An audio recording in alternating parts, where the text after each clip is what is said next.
Hello and welcome back to Formula Phoenix, where week 2 will bring us back to the home world of Phoenix Racing, Aiur.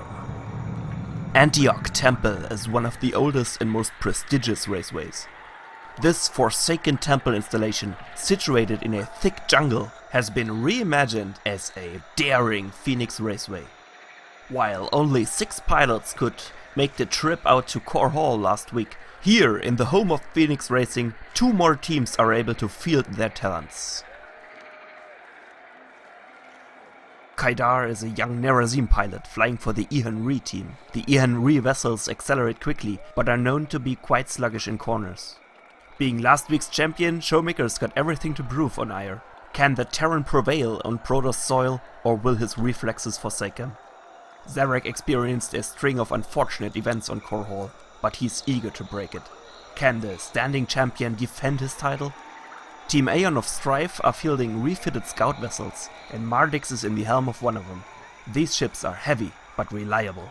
The Mobius Corporation succeeded in adapting the Protoss design to Terran production facilities, with Stixon being the genetically bred and psionically enhanced pilot.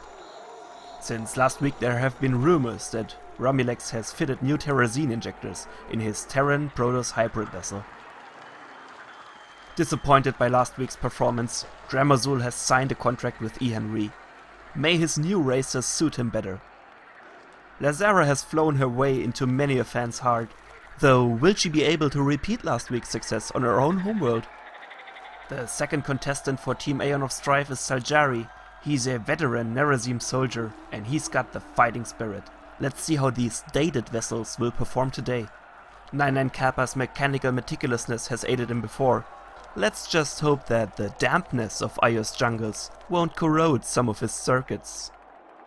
Formula Phoenix is proudly sponsored by Ghost Pirate Cyanide. Follow GP Cyanide on Twitch and YouTube. The field is set up in a reverse grid order, so whoever was last in the previous week will be in front for the current week. Although vessels that didn't participate at all or didn't finish in the previous week will start from the back. And there we go, let's get hyped for 5 laps around Antioch Temple. 5 lights will light up, and when they're out, it's a go. And wow, everyone got away nicely. Brilliant start by the scouts from Team Aiur of Strife, and Dramazul in green able to defend his pole position. Now going into the first corner, Lazara and Romulex hot on his tail. It's a drag race up to Carrick's Fork, and the whole field is staying very connected. Oh, Dramazul got outbraked by these youngsters. Lazara taking the lead and leading Romulex into the Ruins underpass. Now the river parabola has 2 possible ways, but the shorter one isn't easily attainable, and the longer one actually leaves you with a better exit speed. Nevertheless, most of the racers are cutting to the inside line, all of them now climbing the mountainous jungle paths. And here you can actually choose between 3 possible routes. 2 parallel lines over the summit, and a shorter one with a chicane. And that's what Zarek in red and Kappa in blue were opting for. Lazara is in front, Romulex behind, and Zarek in third. Now here comes the high speed part of the track, and Showmaker and Kappa are trying to catch up to the top 3. Oh, just look at Lewis Dixon in the Mobius vessel, actually performing very well. And the top 3 are already attacking the last corners. Oh, these tight corners seem to be quite the struggle for those scout vessels. Oh, Mardix very slow. Did he hit a statue on the way out of the last corner? Anyways, Romulex is leading the field into the second lap, followed by Zarek, Lazara and Showmaker. Here you can see the small Terran encampment. A true expedition. Oh, the Mobius vessel wants a piece of Showmaker, but having to defend against Kappa. The top 3 exiting the underpass in a very close formation. The next few corners are going to be critical. Oh, Lazara very wide, while Romulex is able to cut the corner in half. Zarek and Showmaker are also losing very much time. Kappa and Stixon also on the outside. So Romulex in the yellow trunks now building a big lead. And the Purifiers are trying to catch up through the chicane. 99 Kappa as well. Again, taking the outer jungle paths means not having to deal with the chicane, means less braking and a better exit speed. But mastering the chicane means you can cut some valuable seconds of your lap time. Here we see Lazara leading the battle for second place. Romulex is long gone in front. But if you know Formula Phoenix, everything can happen at any point in time. So Romulex in yellow, followed by the two purifiers of Lazara and Showmaker. And Showmaker is attacking. Stixon also going for Kappa in the 5th place. A very tight midfield. Across the finish line, and yes, I think Showmaker's done it. So here we see Romulex powering through.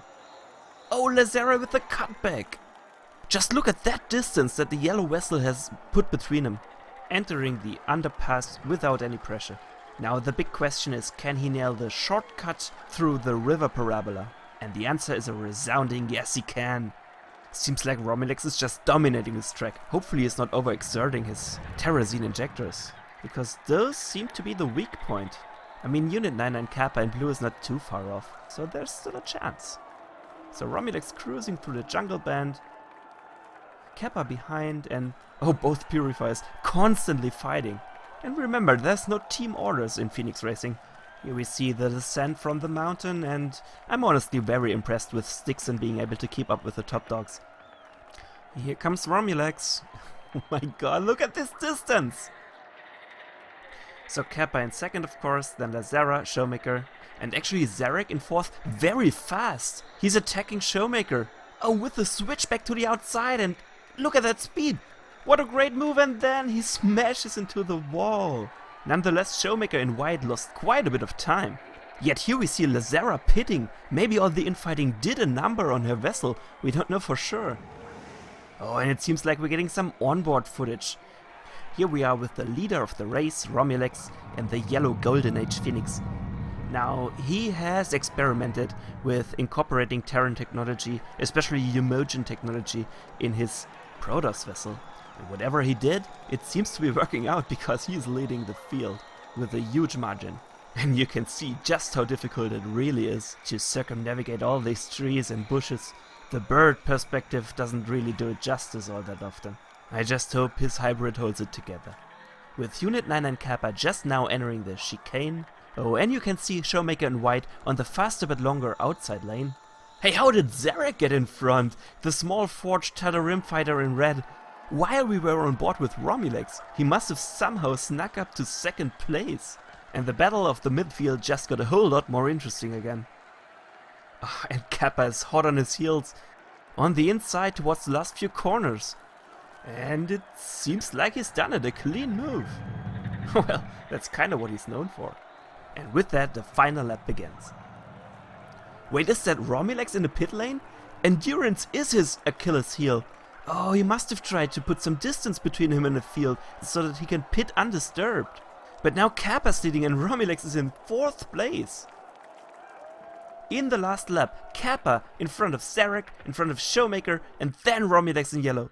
What a twist right at the end! And actually the Mobius vessel from Stixon in 5th, Lazara in P6. Just a minute of race left and everything is suddenly possible. And if you have just paid attention through the river, Zarek has just done a number on Kappa. And Kappa knows he's now forced to gamble. He has to take different lines than Zarek in front. Maybe if he can master the chicane, there's still a chance at catching up. And Showmaker's not too far behind in 3rd. Oh, it looks like it worked out for Kappa. He's right on his tail. Now it all depends on who can keep and maintain a high average speed to the end. Oh, it's so close. No, the camera. What's this cameraman's profession? At the most inconvenient time of the race. No. There we go, Zarek's still in front, but Kappa on the inside. And Zarek slows right down. Actually, Showmaker's not too far off. Romulex and Stixon battling for 4th. But Kappa almost already over the line. It's so close, and yes, there we go. Kappa winning just in front of Zarek. Showmaker. Romulex in 4th, Stixon behind, Lazara in 6th place. And then there is a wide gap to 7th place. What a race! The first 6 so close together, it could have been anyone's race between those 6. Great work by all of them. If Romulex didn't have to pit, oh, he should have won it. Well, there's always a next time. And here comes Saljari in 7th, with his first showing of this season, just outside the points. I'm curious where the Ihan Re vessels are. No sign of Dramozul. Ah, there's Kaidar. Kaidar in 8th place. Followed by Mardix, who smashed his vessel on the inside of a statue in the first lap. But he held it together. 9th place for Mardix. And I guess it's safe to say that Dramazul will be furious. 2 last places consecutively. Changing teams didn't help at all, so he's got a lot of homework to do. And that's it for this week's race at Formula Phoenix. It was a pleasure commentating for you. I'm your host GP Cyanide, signing out.